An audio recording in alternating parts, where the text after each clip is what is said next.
누가복음 1장 26절에서 38절까지입니다.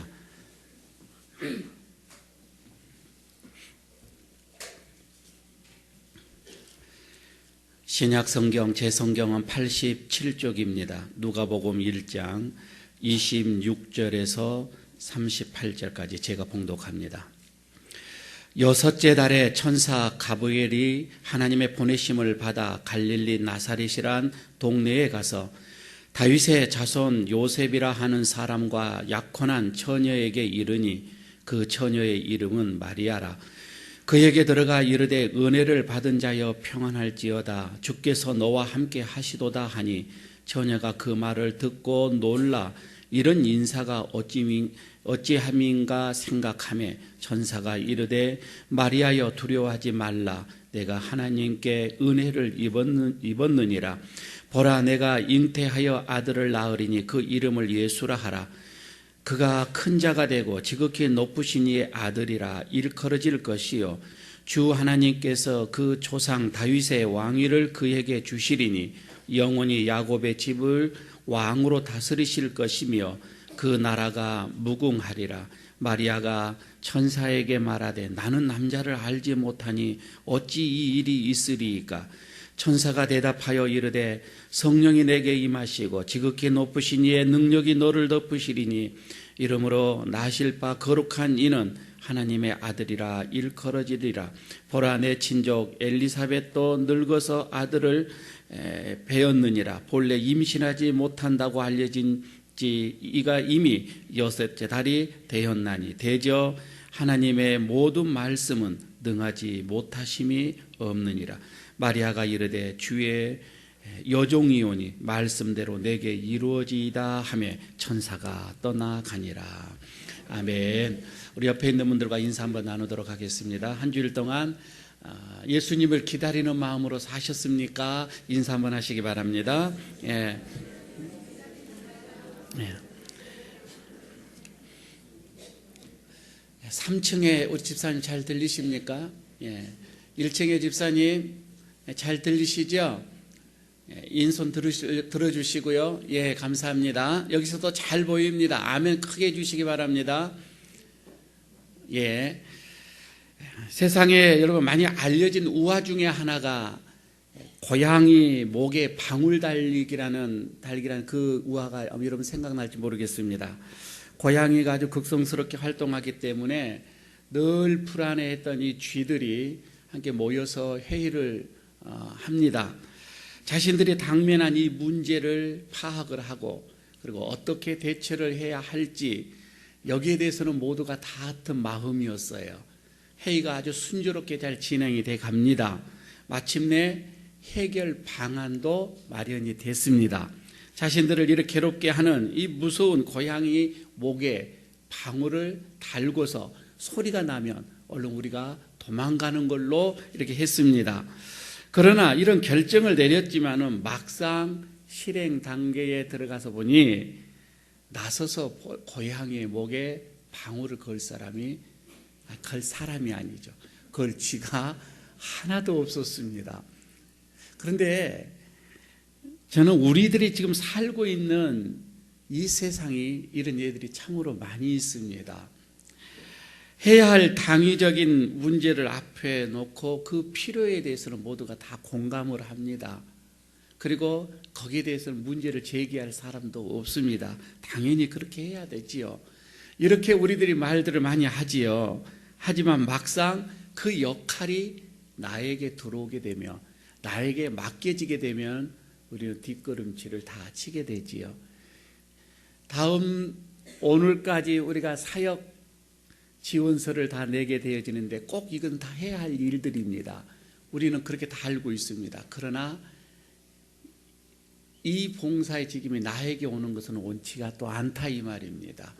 그런 의미가 있지요. 그런데 말이에요.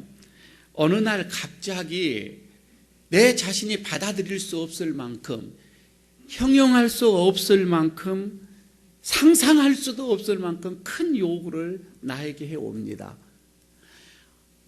단지 어떤 시간을 할애하는 것 이 정도를 넘어서 어느 정도의 어느 물질을 이렇게 감당하는 것, 이것을 넘어서 처녀에게 아이를 잉태할 것이니 마음을 준비하라 라고 하는 이런 식의 요구를 한다면 이것을 받아들일 사람이 누가 있겠냐고 하는 거예요. 더군다나 약혼한 남자가 있다라고 한다면 이 경우는 더 심각합니다. 우리들은 평소 해야 할 일 것을 다 우리는 주장합니다. 이거 해야 한다, 저거 해야 한다. 이런 일은 이렇게 고쳐야 되고 저것은 저렇게 고쳐야 한다라고 우리는 말들을 다 합니다. 하지만 정작 나서서 솔선수범해서 이거 실행하는 사람은 그리 많지가 않습니다. 그러나 오늘 본문의 마리아의 태도는 참으로 우리에게 새로운 도전을 또 주기도 합니다. 이 일을 감당하기 어려울지라도 도무지 감당할 수 있는 힘이 나에게 없다 할지라도 이것이 하나님의 뜻이면, 이것이 하나님의 뜻이라고 생각한다면, 그리고 어차피 이것이 이루어져야 된다고 한다면 내게 이루어지다라고 하는 이 고백을 하는 이 마리아의 이 순종, 저는 이 고백이 우리들의 고백이 되어지기를 바라겠습니다. 처녀의 몸으로 받아들이기는커녕 이해할 수도 없는 이 천사의 이 말을 듣고서 그는 겸손하게, 그리고 또 단호하게 순종의 자세를 취하는 마리아의 오늘 이 모습을 보게 됩니다. 오늘 이 마리아의 신앙을 통해서 다시금 우리는 오실 예수님을 기다리는 우리들에게 어떤 신앙을 가지고 기다리고 준비하고 우리가 믿음의 생활을 해야 할지 오늘 성령님의 그 음성을 듣는 시간 되시기를 바라겠습니다. 먼저 첫째는 우리에게 이 은혜라는 것이 있잖아요. 이 진정한, 그런데 이 은혜는 그리스도의 고난에 동참하는 것이 은혜입니다. 오늘 28절, 29절에서 이렇게 말씀을 합니다. 먼저 28절에 보면 그에게 들어가 이르되 은혜를 받은 자여 평안할지어다 하니, 29절에서 처녀가 그 말을 듣고 놀라, 이런 인사가 어찌함입니까? 생각함에라고 이렇게 얘기를 합니다. 그러니까 가브리엘 천사가 마리아에게 하나님의 은혜를 입은 자라고 이렇게 좀 고하는 내용이 28절이에요. 거기에 대한 응답으로서 마리아는 천사의 말을 듣고 아주 놀랍니다. 아주 놀라면서도 그 뜻이 무엇인지를 생각했다라고 하는 거예요. 생각을 했다. 두렵고 떨리고 놀랬지만은 이 천사가 전하는 말의 그 의미가 무엇인지를 생각을 했다. 참으로 이거는 대담한 믿음이었었습니다. 신중한 성품을 가진 여인인 것을 여기서 보게 됩니다. 이 앞부분에서 보게 되면 세례 요한의 아버지가 되어지는 이거 사가랴가 나옵니다. 그러니까 똑같이 가브리엘 천사가 나타나서 이제 곧 너의 엘리사벳 아내가 잉태하게 될 것이다, 같은 얘기를 해줍니다. 그때 얘도 이 사가랴는 정말 놀라고 두려웠어요. 그 얘기를 듣고 놀라고 두려웠는데 오늘 이 본문처럼 마리아처럼 깊게 생각을 했다, 이것은 없습니다. 그러나 오늘 여기에서 이 마리아는 이 얘기를 듣고서 두렵기도 하지만 떨리기도 하지만은 깊이 생각을 했다, 이 말이에요. 여기에서 은혜라고 하는 것이 나오잖아요. 은혜를 입은 자요. 마리아에게 이렇게 얘기를 합니다. 은혜를 받은 자요. 은혜를 받은 자요. 여러분, 여기서 은혜라고 하는 것은 그리스어로는 카리스 이 말이에요. 이 말은 하나님께서 사람에게 좋은 것을 선물한다고 하는 거예요. 좋은 것을 선물한다. 그러니까 지금 여기에서 이 가브리엘 천사는 마리아에게 하나님께서 너에게 좋은 선물을 줄 거다, 이거예요. 좋은 선물이 뭐예요? 네가 메시아의 모친이 될 것이다, 이 말이죠. 메시아의 모친, 그리스도의 모친이 될 것이다. 여러분, 이런 영광스러운 은혜가 어디에 있을까요? 인간이, 한 사람이, 죄가 있는 사람이 메시아의 모친이 될 수 있다라고 하는 것, 이 세상의 그 어떠한 은혜보다도 이건 최고의 은혜라고 볼 수도 있겠지요. 마리아가 메시아를 잉태하고 출산하는 그 일로 생각을 하면은 얼마나 그의 신앙이, 그의 믿음이, 그가 가지고 있는 게 하나님 앞에서 얼마나 합당한 여인이었기에 이런 은혜를 받을 수가 있었을까. 그러나 말입니다. 그러나 우리가 여기서 은혜를 생각할 때에 다른 한 각도에서 또 한번 생각을 해봐야 합니다. 이렇게 놀라운 마리아가 은혜를 누렸지만은, 그러나 한 각도에서 생각을 해보면, 그 당시에 말이에요. 그 당시에 약혼하는 처녀가 약혼한 남자와 관계를 갖지 않았는데 임신을 했다라고 하면 간음죄예요.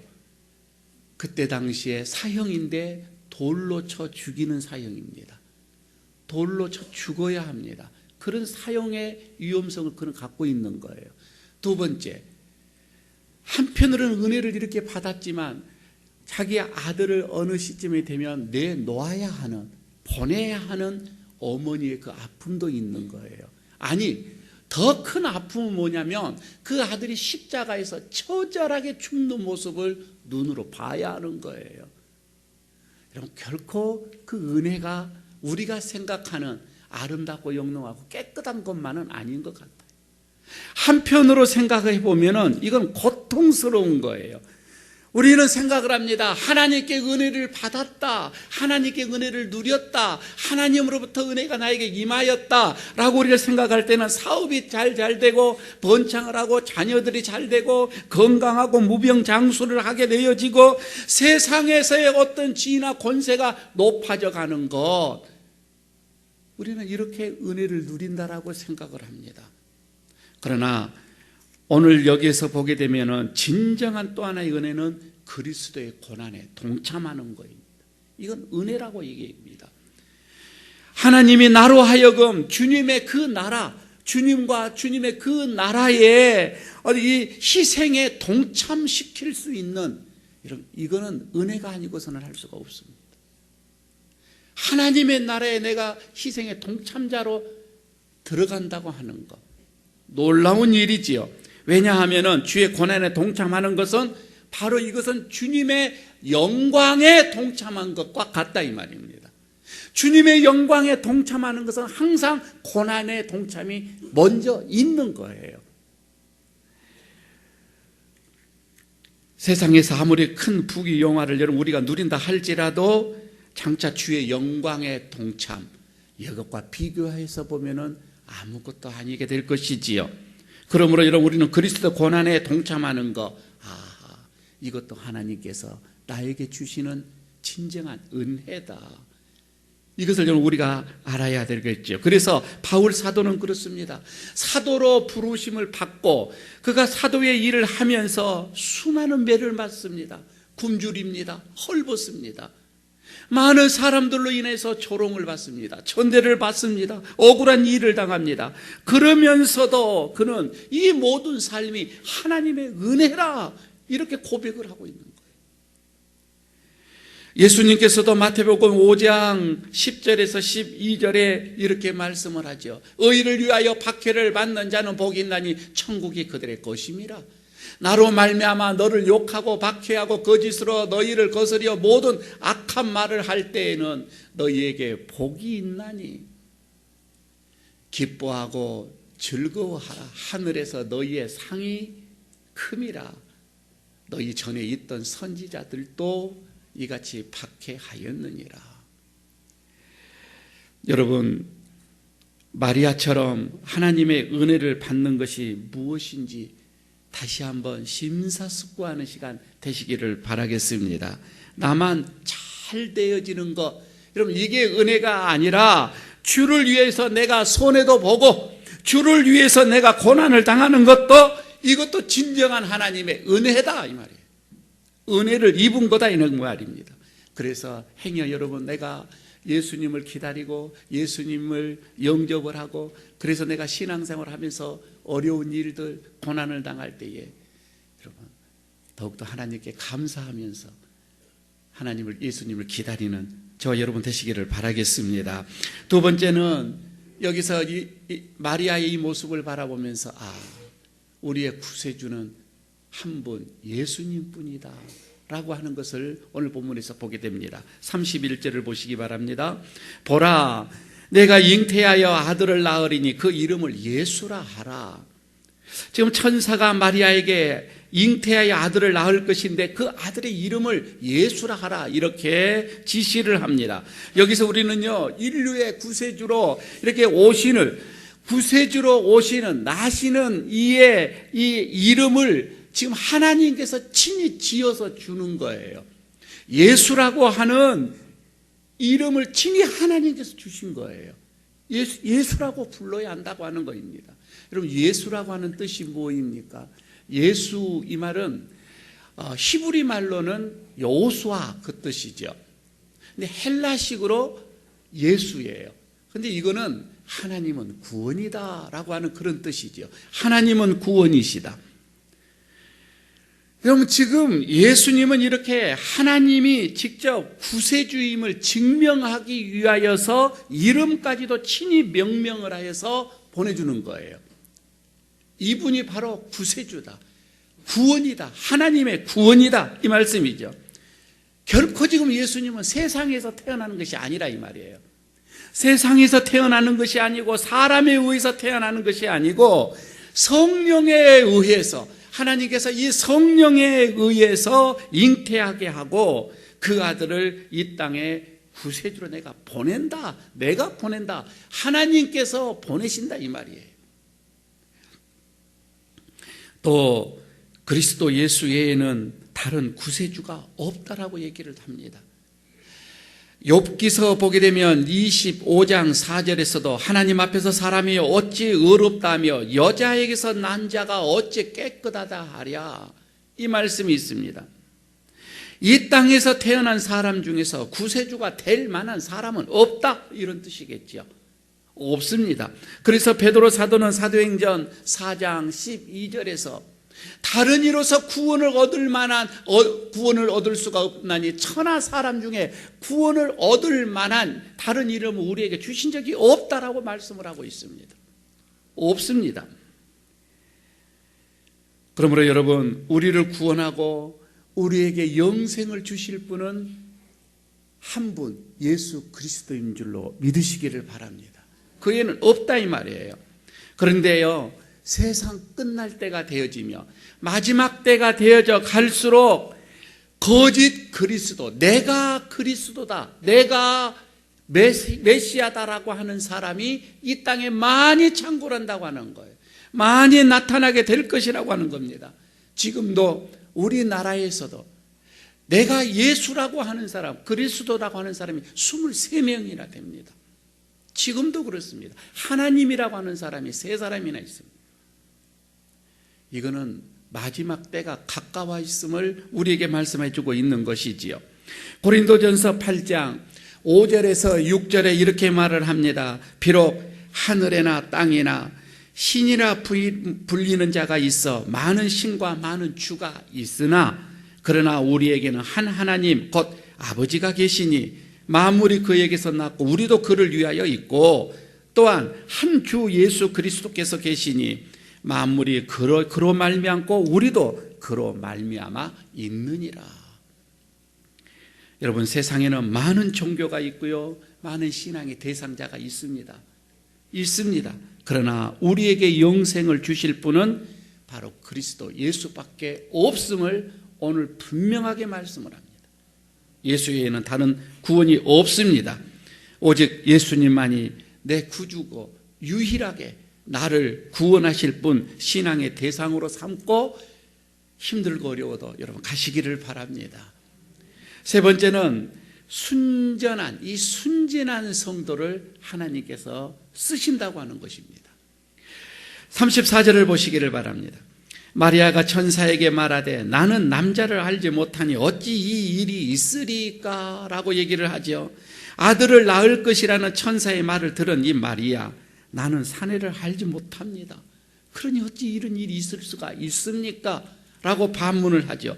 여기서 사내를 알지 못합니다 라고 하는 이 말은 남자, 즉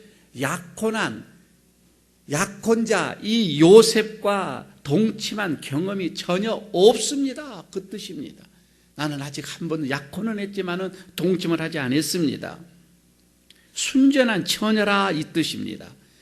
여러분요, 만약에 마리아가 약혼한 요셉과 이미 동침을 했다고 한다면 어떻게 됐을까? 하나님은 결코 마리아를 그리스도의 메시아의 모친으로 선택을 하지 않으셨습니다. 이 말은 무슨 말인가니 영적으로 생각을 하겠습니다. 여기서 순전하다, 이 영적인 거는 악과 죄악에 물들지 아니한다 이 말입니다. 악한 것으로 인해서, 죄로 인해서 오염되지 않는 상태를 순전하다 이 말이에요. 여러분, 우리가 성경을 한번 살펴보시기를 바랍니다. 하나님께서 쓰시는 그 인물들 중에, 하나님께서 높이 쓰는 사람들 중에 그들이 여러분 세상에 오염된 사람이 있던가요? 없습니다. 아니, 처음에는 순전했을지라도 세상에 오염이 되어지게 되면 삼손처럼 이렇게 징계를 하게 되어지지요. 어떤 분은 그렇습니다. 이렇게 얘기를 하죠. 세상에 경험이 많은 사람, 이런 사람을 하나님께서 크게 쓰신다, 이렇게 말하신 분도 있는데 그렇지는 않습니다. 예는 있지요. 어쩌다가 그럴 수는 있습니다. 세상 범죄에 깊이 빠져 들어간 사람, 악으로 세상을 살다가 완전히 악한 사람이었는데 하나님이 그를 선택을 하고, 그래서 그를 징계로 인해서 깨끗하게 청산을 하고 회개를 한 다음에 쓰시는 사람도 간혹 있습니다. 특히 어거스틴이라고 하는 성자가 그렇지요. 간혹 이렇게 쓰시는 분들은 있습니다. 그러나 보편적이지는 않습니다. 하나님께서 쓰실 때 보편적으로 쓰시는 인물들은 마음이 순전한 자입니다. 깨끗한 자다 이 말입니다. 생각이 순전한 자다 이 말이에요. 영적으로 깨끗한 사람을 하나님께서 쓰신다 이 말입니다. 요즘 시대는 혼합의 시대라 이렇게 얘기를 합니다. 사상이 다 혼합이 되어져 갑니다. 특히나요, 종교도 다 혼합이 되어져 갑니다. 요즘 지금 우리나라에 한참 떠들썩해하는 영세교.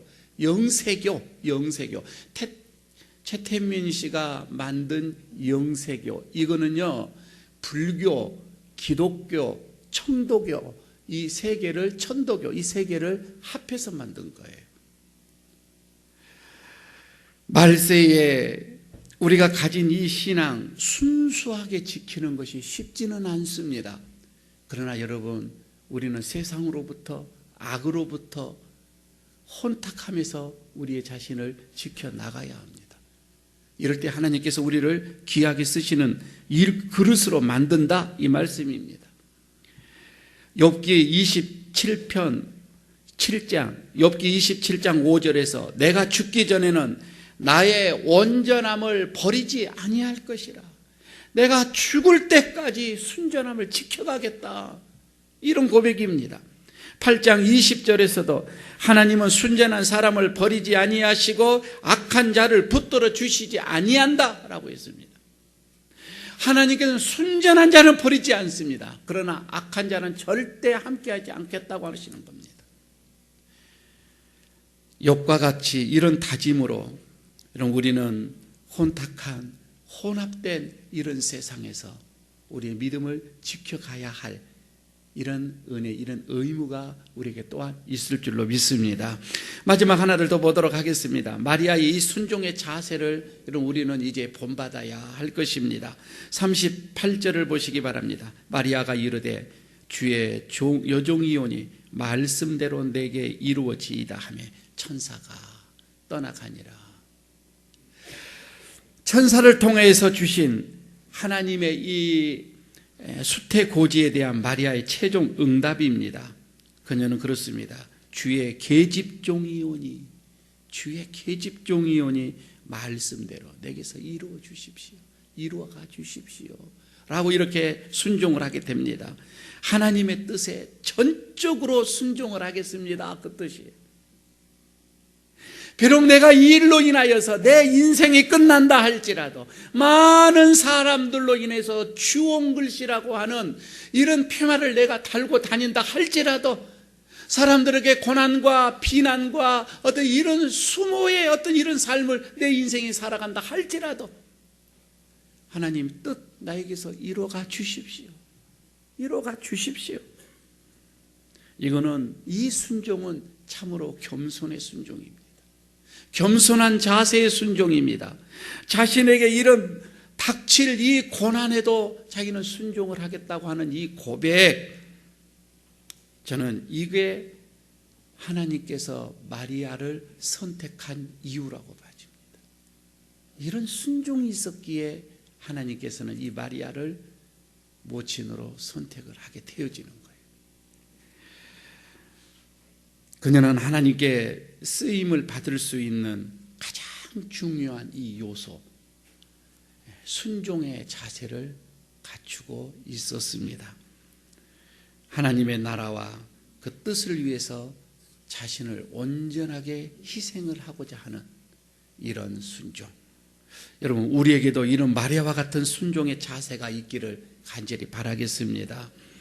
오직 하나님의 종입니다. 나는 하나님의 종입니다. 이런 종의 자세로서 하나님의 말씀이 나로 통해서 이루어가 주십시오. 나는 아무것도 아닙니다. 나로 통하여서 주님의 이 몸된 교회가 이루어져 가 주십시오.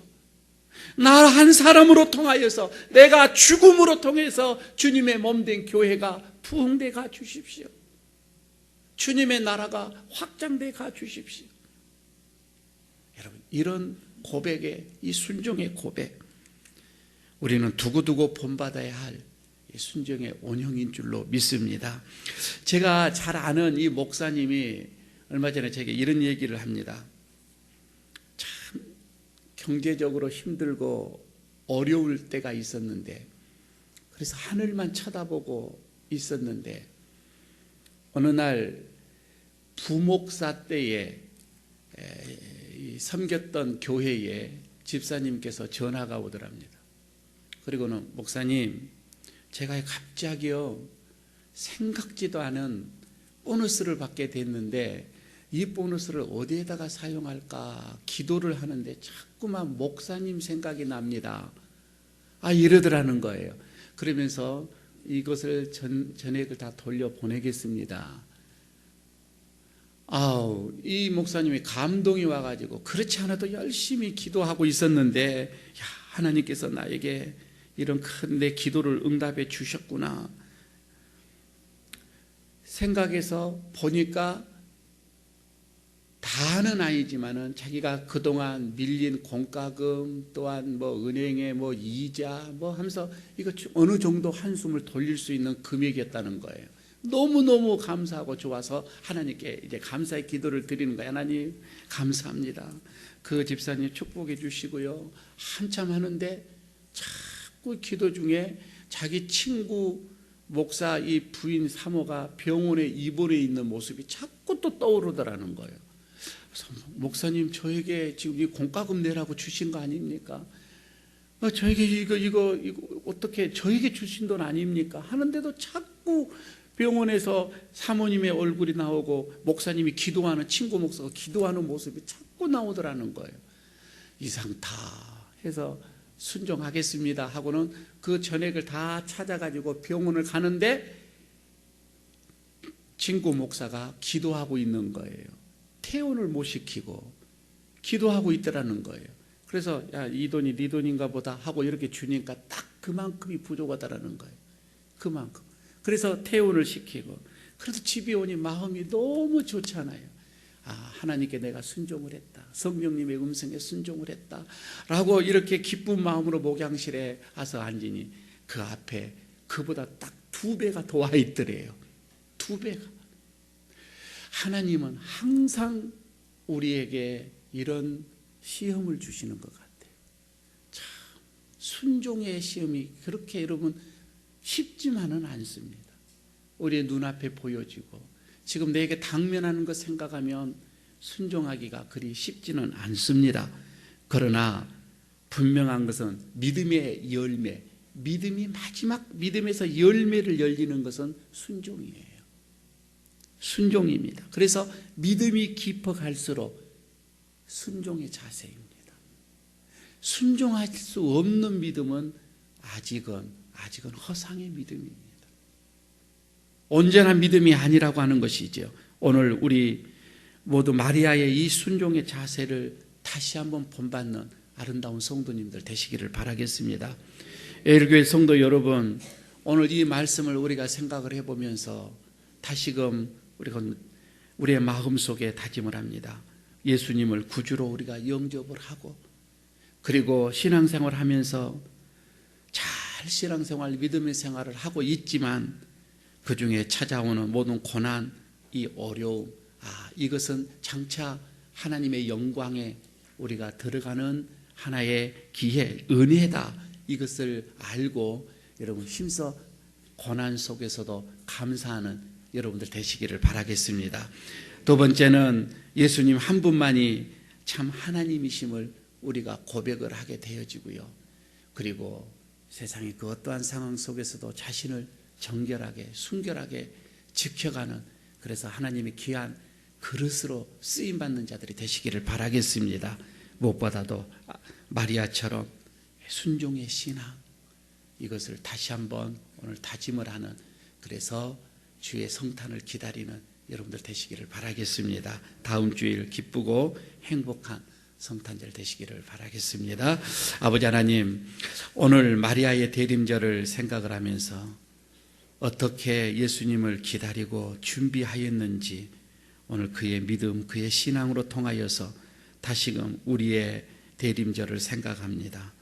어떠한 고난도 이것이 진정한 은혜임을 깨닫게 하여 주시고 우리에게 오직 구세주는 예수님 한 분이신만을 우리가 알게 하여 주시고 그리하여서 힘써 우리의 그릇을 정결하게 깨끗하게 준비시키게 하여 주시고 순종의 자세로 주님 앞에 나가게 하여 주시옵소서. 복된 성탄절을 기다리며 한 주일 동안 오늘도 우리가 주님의 이 제자의 모습으로 살아가기를 원합니다. 은혜가 넘치는 성탄을 맞이하게 하여 주옵소서. 예수님 이름으로 기도드리옵나이다. 아멘.